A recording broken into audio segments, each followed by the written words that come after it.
കരൂർ കേസിൽ ടിവികെ അധ്യക്ഷനും നടനുമായ വിജയ് സിബിഐക്ക് മുന്നിൽ 3 പേരടങ്ങുന്ന സംഘമാണ് വിജയിയെ ചോദ്യം ചെയ്യുന്നത്. ആളുകൾ അപകടത്തിൽ ആകുന്നത് തിരിച്ചറിഞ്ഞിട്ടും പ്രസംഗം തുടർന്നത് എന്തുകൊണ്ടാണ് എന്നും വൈകിയെത്തിയത് സ്വന്തം ശക്തി പ്രകടിപ്പിക്കാനായിരുന്നോ എന്നും സിബിഐ ചോദ്യമുയർത്തി. വിജയിയെ കാണാൻ കൂടുതൽ ടിവികെ പ്രവർത്തകരും ആരാധകരും സിബിഐ ആസ്ഥാനത്തിന് മുന്നിലെത്തി.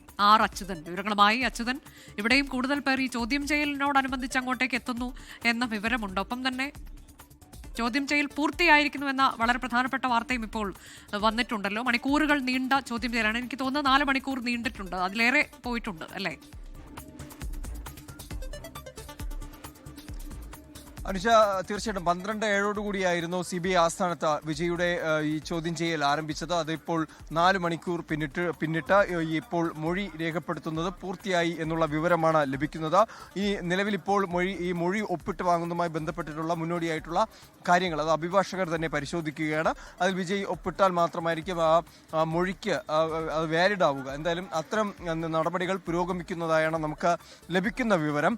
മൊഴിയെടുപ്പ് നടപടികൾ വീഡിയോയിൽ പകർത്തിയില്ല എന്നുള്ളൊരു വിവരം കൂടിയുണ്ട്. മറിച്ച് നിരവധി ചോദ്യങ്ങൾ CBI ഈ കരൂർ ദുരന്തവുമായി ബന്ധപ്പെട്ട വിജയോട് ചോദിക്കുകയുണ്ടായി. ഇതിൽ ഏറെ പ്രധാനപ്പെട്ട ചോദ്യങ്ങൾ, ഒന്ന്, ഈ കരൂർ എന്ന് പറയുന്ന ആ സ്ഥലത്ത് അവിടെ ഈ പരിപാടിയുടെ സംഘാടകൻ ആരായിരുന്നു, അതിൻ്റെ ഉത്തരവാദിത്വം ആരെയാണ് ഏൽപ്പിച്ചത്, മറ്റൊന്ന്, എന്തുകൊണ്ടാണ് വിജയ് അവിടെ വൈകി എത്തിയത്, കാരണം ആ വിജയ് വൈകി എത്തിയതാണ് ഈ ആളുകൾ കൂടുതലായി ഇവിടേക്ക് എത്തുന്നതിന് കാരണമായതും അത് പിന്നീട് അപകടത്തിലേക്ക് നയിച്ചതും. മുൻകൂട്ടി നിശ്ചയിച്ച സമയവും വിജയ് എത്തിയ സമയവും തമ്മിൽ വലിയ വ്യത്യാസമുണ്ട്. 7 മണിക്കൂർ സമയം എടുത്തു എന്നുള്ളതാണ്. അതിൻ്റെ കൃത്യമായ കാരണം എന്താണ്, എപ്പോഴാണ് വേദി വിട്ടത്, വേദിയിലേക്ക് എത്തിയത്, അതിൻ്റെ കൃത്യമായ സമയം CBI ചോദിക്കുകയുണ്ടായി.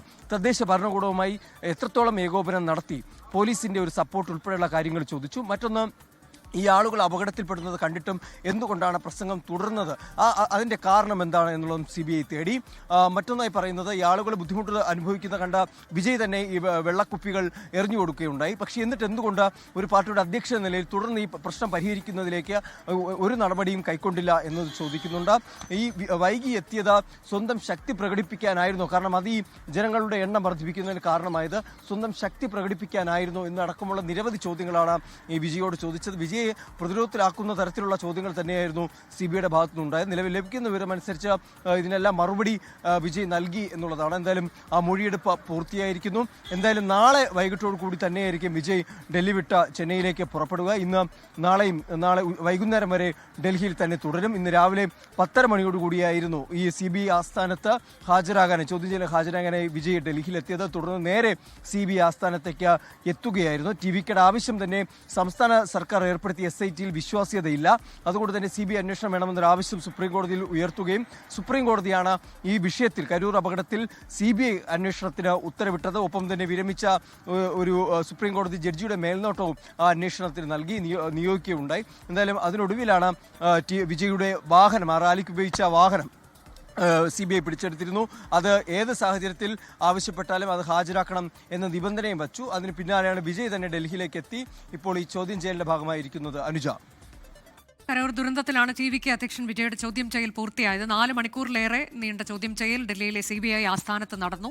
ഇപ്പോൾ അത് മൊഴികൾ ഒപ്പിട്ട് വാങ്ങുന്ന നടപടിയാണ്. ഇന്ന് മാത്രമേ ചോദ്യം ചെയ്യൽ ഉണ്ടാകുകയുള്ളൂ എന്നാണ് നമുക്ക് അറിയാൻ കഴിഞ്ഞിട്ടുള്ളത്. നാളെ അദ്ദേഹം മടങ്ങുകയും ചെയ്യും. എന്നാൽ വീഡിയോയിൽ റെക്കോർഡ് ചെയ്തില്ല ചോദ്യം ചെയ്യൽ എന്ന വിവരം കൂടി ആർ അച്യുതൻ നൽകി. ലോകത്തെവിടെയായാലും ഏത് സമയത്തും 24 വാർത്തകളും ഓഗ്മെന്റഡ് റിയാലിറ്റി പാക്കേജുകളും എക്സ്പ്ലെയിനറുകളും വിശദമായി കാണാൻ ഞങ്ങളുടെ YouTube ചാനൽ നിങ്ങൾക്ക് സബ്സ്ക്രൈബ് ചെയ്യാം.